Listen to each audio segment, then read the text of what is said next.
Hi there. This is a very different kind of video for me to make. If you don't know me, I should introduce myself probably. My name is Mariana and I've been here on YouTube for almost 7 years.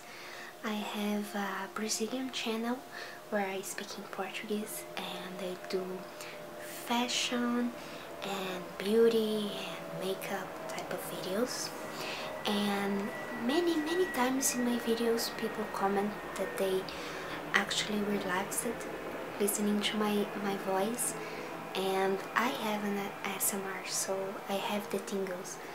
And some viewers even suggested for me to make ASMR videos, and so I decided to contribute a little bit with this different community here in YouTube.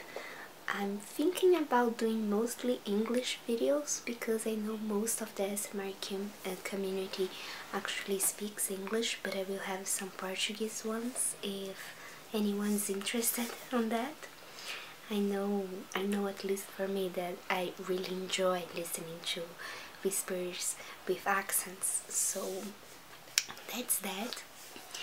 And for my first video I actually thought about reading something, because it's funny because I'm kind of shy right now making this video, because I have never done an ASMR video or a video in English, even though I speak the language, and so I'm a little bit shy, and I thought that reading would fix it a little bit. So I'm a huge Potterhead, which means that I love Harry Potter. I love it very much. I actually have a Deathly Hallows symbol tattoo in my left ear. I will see if I can show you guys. But here I have my Deathly Hallows tattoo, so huge Harry Potter fan. And I thought that tales are always nice to hear when you are trying to sleep, so I thought about reading some tales of Beedle the Bard for you guys. I have the books in English and in Portuguese. I have my whole Harry Potter collection actually in both languages. So this is the English version of the tales of Beedle the Bard, and I thought about reading it to you guys. So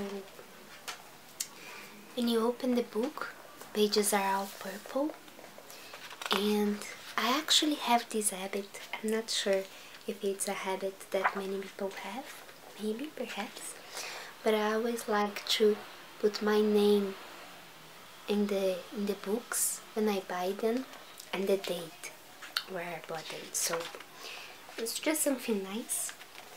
I really like that this book, this edition, always comes with that it was translated by Hermione, and there is comments from Dumbledore, so it's actually a book that's very special for any Potterheads. And the illustrations, I'm not sure if you know this, but the illustrations are made by J.K. Rowling herself, and she firstly actually wrote the Tales of Beedle the Bard, and she made, I think, 5 copies of them and gave it to friends, so yeah. So I'm not sure which tale I will read. I think probably the first one. Here you have a summary of the tales, so I will read The Wizard and the Hopping Pot, and perhaps you can relax a little bit with my, probably I will make some English mistakes, so I hope you don't laugh at them, but if you do, it's okay. It's not my first language after all. But most of all, I hope you can relax a little bit while you and I will skip the introduction here. So here we finally have the books starting, and The Wizard and the Hopping Pot the illustration right here on the top, you can actually see 3 slugs coming out of what looks like it's a wand and a huge puddle of something, water or something else. And so there we go, and here you have the title, and the first letter is always, it's a bigger one, it's a capital letter. There was once a kindly old wizard who used his magic generously and wisely for the benefit of his neighbors. Rather than reveal the true source of his power, he pretended that his potions, charms, and antidotes sprang ready-made from the little cauldron he called his lucky cooking pot. From miles around, people came to him with their troubles, and the wizard was pleased to give his pot a stir and put things right. This well-beloved wizard lived to a goodly age, then died, leaving all his shadows to his only son. His son was of a very different disposition to his gentle father. Those who could not work magic were, to the son's mind, worthless, and he had often quarreled with his father's habit of dispensing magic aid to their neighbors. Upon the father's death, the son found hidden inside the old cooking pot a small package bearing his name. He opened it, hoping for gold, but found instead a soft, thick slipper, much too small to wear and with no pair. A fragment of parchment within the slipper bore the words, "If thou found hope, my son, that you will never need it." The son cursed his father's age-softener mind, then threw the slipper back into the cauldron, resolving to use it henceforth as a rubbish pail. That very night, a peasant woman knocked on the front door. "My granddaughter is afflicted by a crop of warts, sir," she told him. "Begone," cried the son. "What care I for your brat's warts?" As he slammed the door in the old woman's face. At once there came a loud clanking and banging from his kitchen. The wizard lit his wand and opened the door, and there, to his amazement, he saw his father's old cooking pot. It had sprouted a single foot of brass and was hopping in the spot in the middle of the floor, making a fearful noise upon the flagstones. The wizard approached it in wonder, but fell back hurriedly when he saw that the whole of the pot's surface was covered in warts. "Disgusting object!" he cried, and he tried firstly to vanish the pot, then to clean it by magic, and finally to force it out of the house. None of his spells worked, however, and he was unable to prevent the pot hopping after him out of the kitchen, and then following him up to the bed, clanging and banging loudly on every room and stair. Well, that pot was not meant for ASMR. The wizard could not sleep at all night for the banging of the warty pot by his bedside, and next morning the pot insisted upon hopping after him to the breakfast table. Clunk, clunk, clunk went the brass-footed pot, and the wizard had not even started his pottery when there came another knock on the door. A old man stood on the doorstep. "'Tis my old donkey, sir," he explained. "Lost she is, or stolen, and without her I cannot take my wares to the market, and my family will go hungry tonight." "And I am hungry now," roared the wizard, and he slammed the door upon the old man. Clunk, clunk, clunk went the cooking pot, single brass foot upon the floor. But now its clamor was mixed with the praise of a donkey and human groans of hunger, echoing from the depths of the pot.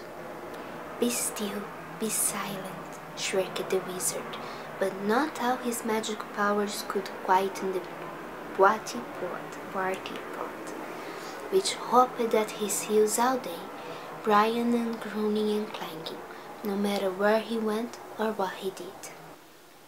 That evening there came a third knock upon the door, and there on the threshold stood a young woman sobbing as though her heart would break. "My baby is grievously ill," she said. "Won't you please help us? Your father bade me come if troubled," but the wizard slammed the door on her. And now the tormenting pot filled to the brim with salt water, and slopped tears all over the floor as it hopped and prayed and groaned and sprouted more warts. Though no more villagers came to seek help at the wizard's cottage for the rest of the week, the pot kept him informed of their many ills. Within a few days it was not only braying and groaning and slopping and hopping and sprouting warts, it was also choking and retching, crying like a baby, whining like a dog, and spitting out bad cheese and sour milk and a plague of hungry slugs. The wizard could not sleep or eat with the pot beside him, but the pot refused to leave, and he could not silence it or force it to bed. At last the wizard could bear it no more. "Bring me all your problems, all your troubles, all your woes," he screamed, fleeing into the night, with the pot hopping behind him along the road into the village. "Come, let me cure you, mend you, and comfort you. I have my father's cooking pot, and I shall make you well." And with the full pot still bounding along behind him, he ran up the street, casting spells in every direction. Inside one house the little girl's warts vanished as she slept. The lost donkey was summoned from a distant briar patch and sat down softly in its stable. The sick baby was doused in dittany and woke well and rose. At every hour of sickness and sorrow, the wizard did his best, and gradually the cooking pot beside him stopped groaning and retching and became quiet, shiny, and clean. "Well, pot?" asked the trembling wizard as the sun began to rise. The pot burped out the singular slipper he had thrown into it, and permitted him to fit each onto the brass foot. Together, then set off back to the wizard's house, the pot footstep muffled at last. But from that day forward, the wizard helped the villagers, like his father before him, lest the pot cast off its slipper and begin to hop once more. So, this story is not a very, I guess it's every people with triggers worst nightmare, that a pot starts to make a lot of noise and a lot of loud noise, and we actually like quiet sounds, not noise. So that's a little story. I hope you could relax, perhaps listening to my voice. I'm not sure what to follow. I don't have a binaural microphone, but I will try my best to make pleasant sounds.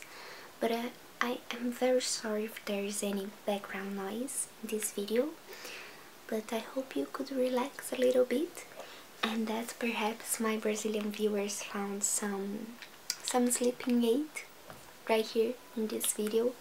I know that even though I speak English, when I listen to ASMR in English, it's easier to just relax and listening to the sounds, because I guess I can turn off other languages better than my first language. So I hope you all doing well, and I hope you have a magical night.